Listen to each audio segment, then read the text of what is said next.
Hi, it's Patrick Brewer here from the Model FA. Today I'm joined by Aaron Hattenbach, a financial advisor in the San Francisco area. And I wanted to talk about Aaron's experience working for, let's call it a senior advisor, someone who's been in the business for 30 years, built a very successful practice, overall good guy.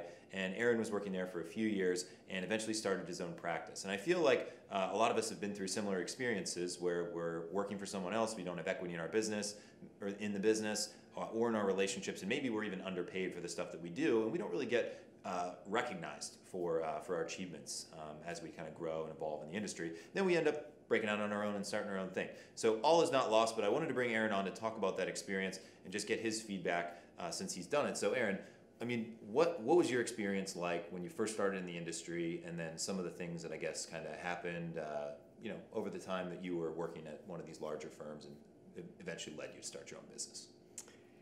So I think we all start in this industry saying to ourselves that we want to help people and we want to learn and we want to be educated. We want mentorship, more importantly. Yeah, it's important. Because, ultimately you can study financial planning in school and get the CFP, but no one is going to teach you, or you're not going to be able to teach yourself how to conduct a meeting, how to empathize with clients, how to deal with a number of different problematic scenarios that maybe you're too young to and have not witnessed in your life.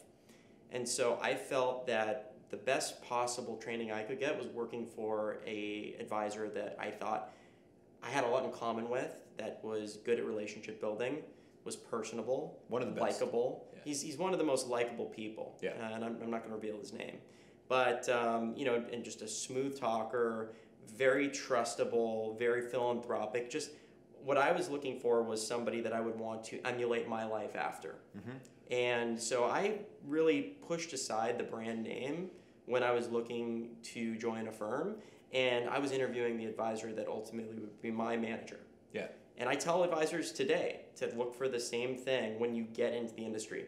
By all means, even if you're a career transitioner from, say, tech sales, you should not start your own firm and try to build a client base, because the odds are against you. Yeah. There's too much competing against people who have been doing it for years. Been doing it for years, have so many reps in the majors while you're going to be playing in the minor leagues and trying to get promoted. Yeah. Good luck with that. Good luck with that. But I learned from one of the best. What I found, though, over time was I outgrew the role. And this is what happens in small wealth management firms.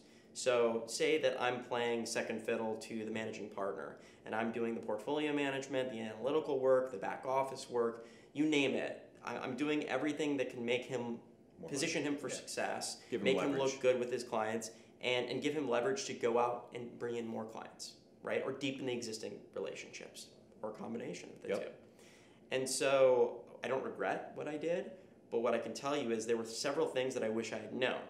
Maybe because I'm the older child in my family, I didn't have the benefit of being able to watch what my brother had done and learn from his mistakes. So I had to learn on my own dime. Yep. What I learned was when you don't have equity in a small business, and especially a business with only two people, where you're playing a multifaceted role, then what's the motivation to work harder? Yeah. What's the motivation to bring in clients? Incentives are misaligned. You need incentives. There needs to be something drawn up that ties you to the business, which is what I would do if I had hire a junior partner for my business. So I would say, you're going to get a percentage of the revenue moving forward. Not what I built in the past, because that's all my blood, sweat, and tears. Yeah. But moving forward, I want them to participate and feel ownership, because when you feel ownership of something, you see better results. You take ownership. And so what I found was he was really in the majority of advisors who were brokers, who worked at big firms that supplied the administrative assistants, that supplied all the support staff.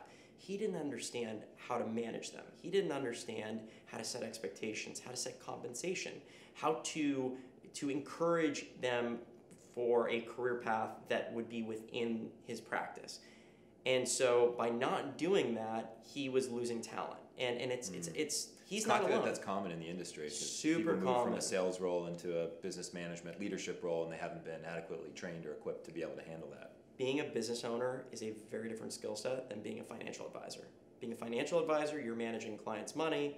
You are giving advice. Giving advice. I mean, there's so many things that we're doing that are client-facing, but also behind the scenes.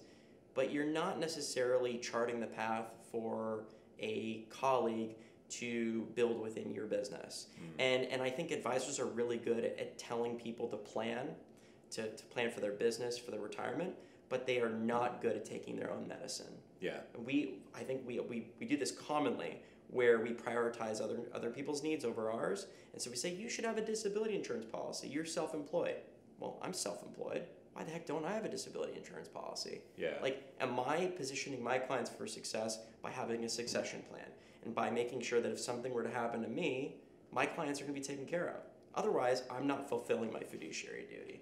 And so I felt like my senior partner was essentially not telling me things that didn't build trust. Like, he wasn't informing me that, like, hey, I'm trying to make up for lost years of income or a gap, and therefore there's a reason why you're on a salary and a discretionary bonus. It just felt like there's a disconnect. Yeah, the misaligned incentives. Like, he was basically working you in a role that you should be compensated more for potentially, and just you weren't receiving that level of compensation. And I was naive, but I was also enthralled with the opportunity. But you know how that works. After 2 years, you're going to be like, okay, great. It's harder to wake up and smell the roses. I want to start a family too. I want to buy a home. I want exactly what my clients want and what I'm helping them build, but I'm stuck, right? And I'm not going to get an increased title in this role because I'm number 2 already, right? So how can you align me with the business and keep me as a long-term player for you? If you believe that I'm talented and adding value to your organization, there's a problem in our industry of retention of talent. And I think that talent often coincides with revenue, and it doesn't coincide with the support that is necessary to grow the business. Yeah, it's tough. You got a lot of salespeople that have been historically trained to bring in more revenue to the business. They're moved into a different role as the business grows, and then they've either got to evolve or die, or their people just end up leaving. And so it looks like that, you obviously landed on your feet, started your own firm, you've been successful, but I have noticed that trend in the industry where there's a lot of younger advisors who maybe shouldn't be leaving and starting their own firms. They just need better mentorship, better leadership, and we haven't been equipped to provide it as an industry to this point. Yeah. But hopefully that's here to change. So if you're looking for more information on topics like this one, feel free to check out the Model FA. It's www.modelfa.com. We've got a lot of resources, blogs, videos, podcasts. We've got a Facebook group. It's growing. There's over 1,000 members, advisors that are probably just like you if you made it to the end of this video. Starting your own practice, or maybe you're in a couple years, you're growing, you're scaling. Either way, we've got a lot of great information for you. So check us out on modelfa.com.